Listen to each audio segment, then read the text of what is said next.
ارادہ تو نہیں کیا. اور یاد رکھ لیں مسئلہ حاجی صاحبان، ساری دنیا میں برائی کا ارادہ کرو تو برائی نہیں لکھی جاتی جب تک برا عمل نہ کرے. علماء نے لکھا یہ سرزمین مکہ حرم جو ہے یہ اتنا مقدس ہے کہ یہاں برائی کا ارادہ کرو تو لکھا جاتا ہے. اس لیے دعا کرو اور توبہ کرو، اللہ پاک برائیوں سے بچائے. دعا کرو اللہ ہر مسلمان کو برائیوں سے. اور یہ انہوں نے خود نہیں کہا، انہوں نے قرآن سے وَمَن يُرِدْ فِيهِ بِإِلْحَادٍ بِظُلْمٍ نُذِقْهُ مِنْ عَذَابٍ أَلِيمٍ. اللہ نے فرمایا جو میرے گھر میں راستے سے ہٹ جانے کا، حق سے ہٹ جانے کا، ظلم کا، شرک کا، قتل کا، گناہ کا اگر ارادہ بھی کرے گا تو میں دردناک عذاب دوں گا. اس لیے حتیٰ کہ حضرت ابن عباس سب کہتے رضی اللہ عنہ فرماتے ان رجلا لو اراد بعدن ان يقتل رجلا بمکہ، اگر ایک آدمی عدن میں رہتا ہو اور ارادہ کرے کہ مکے میں جا کے میں فلاں بندے کو قتل کروں گا، فرمایا اللہ اسی ارادے پر بھی پکڑ لیتے ہیں. ہمارے نزدیک تو بھائی دعا کرو بس اللہ آپ کو بھی دعا کریں، میرے لیے بھی اللہ مجھے بھی ہدایت دے. ہمارے ہاں تو کعبۃ اللہ کا یا مدینے پاک کا ایک لفظی اور زبانی کلامی بات ہے، ورنہ یعنی ہمیں کوئی آپ اندازہ کریں صحابہ کا. حضرت عبداللہ ابن عمر آتے کعبۃ اللہ کے حد حرم کے باہر خیمہ لگاتے، ایک خیمہ حد حرم کے اندر لگاتے. نوکروں نے پوچھا حضرت کیا بات ہے؟ فرمایا عبادت کروں گا تو حرم کے اندر کروں گا اور رات گزاروں گا تو باہر گزاروں گا. ممکن ہے زبان سے کوئی لفظ نکل جائے، کوئی کلمہ نکل جائے، کوئی بات نکل جائے اور اللہ ناراض ہو جائے. حضرت ابن عباس رضی اللہ تعالیٰ عنہ نابینا ہو گئے، آنکھیں چلی گئیں، طائف میں زندگی گزار دی لیکن مکے میں نہیں آئے. لوگوں نے پوچھا کہ حضرت کیا بات ہے؟ فرمایا مجھے ڈر لگتا ہے کہ مکے میں رہتے ہوئے کہیں کوئی گناہ کا ارادہ نہ کر بیٹھوں اور اللہ کا عذاب نہ آ جائے، مجھے ڈر لگتا ہے. اسی لیے امام ابو حنیفہ رحمت اللہ علیہ فرماتے تھے کہ مکہ مکرمہ میں مستقل نہ رہے آدمی.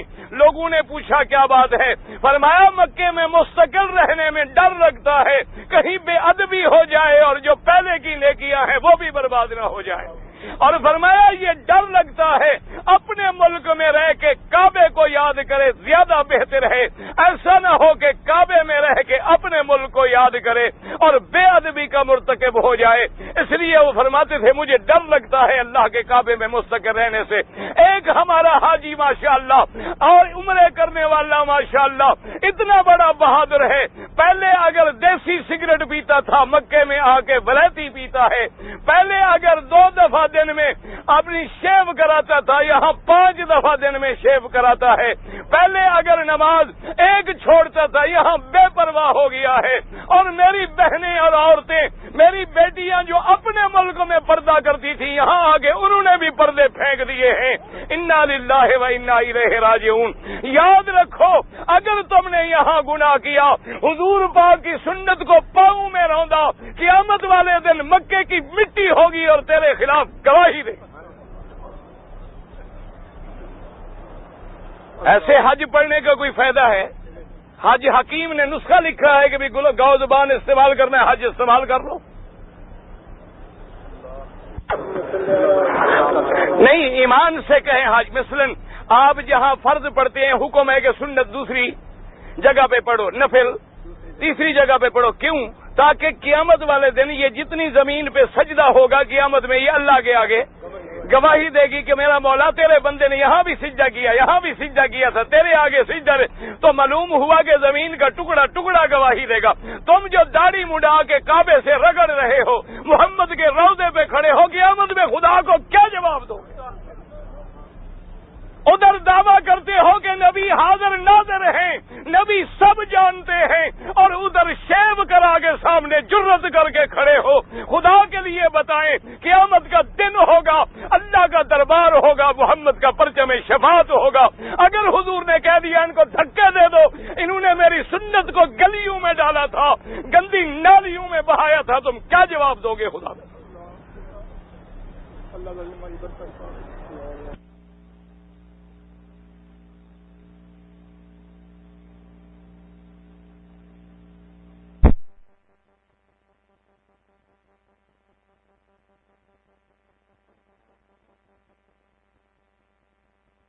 رنگ نظر آ رہا ہے، یہ کپڑا ہے، یہ غیرت ہے، یہ حج ہے، یہ عمرہ ہے، یہ ایمان ہے، یا تماشا دیکھنے آئے ہیں ہم؟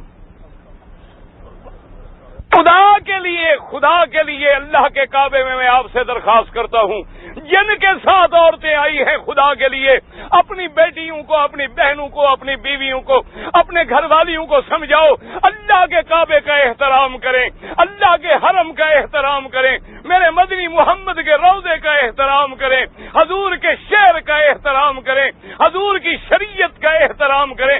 حیا والی بیویوں کو تو آخرت کا فکر ہے، اور میری بیٹی کو دنیا کا بھی فکر نہیں ہے۔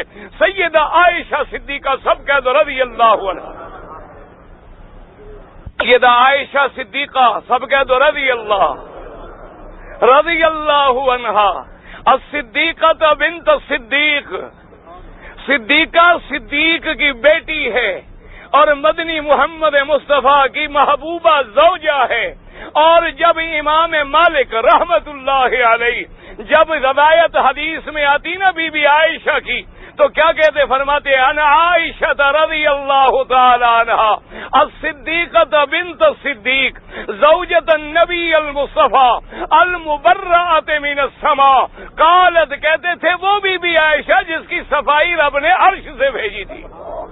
پھر روایت کرتے بی بی عائشہ کی، بی بی عائشہ نے عرض کیا کہ یا رسول اللہ، آمنہ کے لال حبیب کبریا، قیامت کا جب دن ہوگا ہم قبروں سے کھڑے ہوں گے تو قبرستان میں جو قبریں ہوتی ہیں، ادھر مرد کی ہے، عورت کی ہے، مرد کی ہے، عورت کی ہے، کوئی اپنا ہے، کوئی پرایا ہے، کوئی کون ہے، کوئی کون ہے۔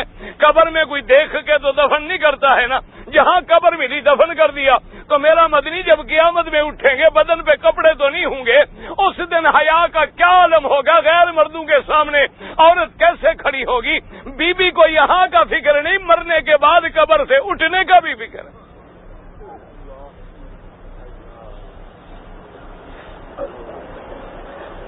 آج ہمارے ہاں سب سے زیادہ بہتر بہن اور بیٹی کون ہوتی ہے؟ فیشنیبل ہو، دوپٹہ گلے میں پڑا ہو، میک اپ سنگار کیا ہوا ہو، بازو یہاں تک ہوں یا اور زیادہ کھلے ہوئے ہوں، اور حجر اسود پہ کھڑی ہے، غیر مردوں میں بڑے آرام سے بسم اللہ اللہ اکبر وللہ الحمد، وہ بسم اللہ اللہ اکبر کہتی، اللہ کے ملائکہ لعنتیں بھیجتے۔ اسلام میں تو عورت کو نماز فرض ہے، بوسہ دینا تو سنت ہے نا، بوسہ دینا حجر اسود کا کیا ہے؟ سنت ہے۔ نماز فرض ہے، نماز میں تکبیر تحریمہ فرض ہے، تکبیر تحریمہ میں بھی عورت کو حکم ہے کہ یوں کرے، کہاں تک ہاتھ اٹھائے؟ ہاں جی، کندھوں تک، کندھے کے برابر، اور حجر اسود کے لیے یوں کرے، اللہ اکبر اللہ اکبر اللہ۔ یہ کہاں کا حج ہے؟ تو اپنے سینے تک ہاتھ اٹھائے، بسم اللہ اللہ اکبر، بات ختم ہو گئی۔ اسلام کہتے عورت اذان نہ دے۔ تمہارے ملک میں عورت اذان دیتی ہے؟ کیوں؟ اذان میں کیا ہوتا ہے؟ گالیاں ہوتی ہیں۔ اذان میں کس کا نام ہے؟ اللہ اکبر اللہ اکبر، اللہ کا نام ہے یا حضور پاک کا نام ہے؟ بھئی اذان میں اور کیا چیز ہے؟ لیکن اذان دینا عورت کے لیے منع ہے، امام بننا عورت کے لیے منع ہے، اور طواف کرتے ہوئے اللہم اللہم یہ جائز ہے؟ یہ کہاں جائز ہے کہ ایک آدمی آگے چلے اللہم، پیچھے عورتیں کہہ رہی اللہم ربنا، ہو کہتے ربنا، یہ کہاں کا طواف ہے؟ عورت کو قرآن پڑھنے کی زور سے اجازت نہیں، اذان دینے کی کی اجازت نہیں، امام بننے کی اجازت نہیں۔ اللہ کے نبی نے فرمایا عورت کی آواز پہ بھی پردہ ہے، کسی غیر کے کانوں میں نہ جائے، اور عورت حرم میں چیخ رہی ہو، خدا جانتا ہے ثواب کے بجائے گناہ ہوتا۔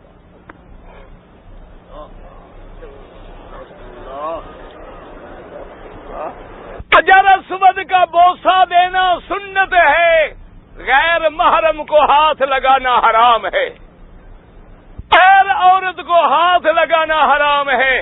اگر کوئی حیا والی بی بی آ کے دل میں کہے میرا اللہ تیرے بندے ہیں، بڑا رش ہے، تیرے حجر اسود پہ میں بوسہ نہیں دے سکتی، میں دور سے اشارہ کر رہی ہوں، اللہ فرماتا ہے تو نے حیا کیا، تجھے ڈبل ثواب دوں گا، ایک بوسے کا، ایک حیا کرنے کا، ایک بوسہ دینے کا ثواب ملے گا، اور ایک غیر مردوں سے بچنے کا، شرم کرنے کا، حیا کرنے کا ثواب بھی زیادہ ملے، عزت بھی محفوظ رہے، جان بھی محفوظ رہے۔ شرط یہ ہے کہ مرد جتنے ساتھ ہیں وہ ان کو ہدایت کریں۔ اگر باریک کپڑے پہننے کا بڑا شوق ہے، اپنے ملک میں جب جائے جو مرضی آئے جا کے کرے، لیکن اللہ کے کعبے کے لیے کچھ موٹے کپڑے بنوا دیں، ڈھیلے ڈھیلے کپڑے بنوا دیں جن میں عورت کا بدن نظر نہ آئے۔ سب درود شریف ایک دفعہ پڑھ لیں، اور جنہوں نے درود شریف پڑھا ہو وہ بیٹھ بھی جائیں، مہربانی کریں، مہربانی کرو، دیوار نہ بنو، ہوا کیوں بند کر رہے ہو؟ جو اندر بیٹھے ہیں غریبوں نے جرم تو نہیں کیا، ان کا قصور یہی ہے کہ یہ پہلے آ گئے غریب، ان کی سزا تو نہیں دینی چاہیے نا۔ اب جناب بادشاہ کو ان علماء نے کیا کہا؟ انہیں کہا کہ بادشاہ سلامت، معلوم یہ ہوتا ہے کہ راستے میں ایک عزت والا شہر ہے، دعا کر لو اللہ اس کی عزت قیامت تک قائم رکھے، اللہ اس کی حرمت قیامت تک قائم رکھے۔ اور مسلمانوں دعا کرو جو اس گھر کی حرمت کر رہے ہیں، اس کی خدمت کر رہے ہیں، اس گھر کو سنگار رہے ہیں، اس گھر کو بنا رہے ہیں، اس گھر کے اندر موتی اور ہیرے لگا رہے ہیں کہ اللہ کا گھر کونے کونے سے چمک رہا ہے، اللہ ان کو بھی قیامت تک عزت سے محفوظ رکھے۔ ہم ان کے دانے نہیں لیتے، ہم ان کی نوکری نہیں کرتے، لیکن جو اللہ کے گھر کے خادم کی عزت نہ کرے وہ اللہ کے گھر کی عزت بھی نہیں کرتا۔ خدا جانتا ہے ہمارے کوئی دماغ الٹ گئے ہیں، دعا کرو اللہ سیدھے کر دے، دل سے دعا کر دو اللہ سیدھے۔ ایک آدمی نے زندگی میں کبھی مسجد نہیں بنائی، 4 فٹ کی مسجد بھی نہیں بنائی، 4 فٹ کی مسجد نہیں بنائی۔ کسی نے کبھی مسجد کا محراب نہیں بنایا، کسی نے کبھی مسجد کے لیے باہر ٹوٹیاں نہیں لگائیں، کبھی مسجد کا اہتمام نہیں کیا۔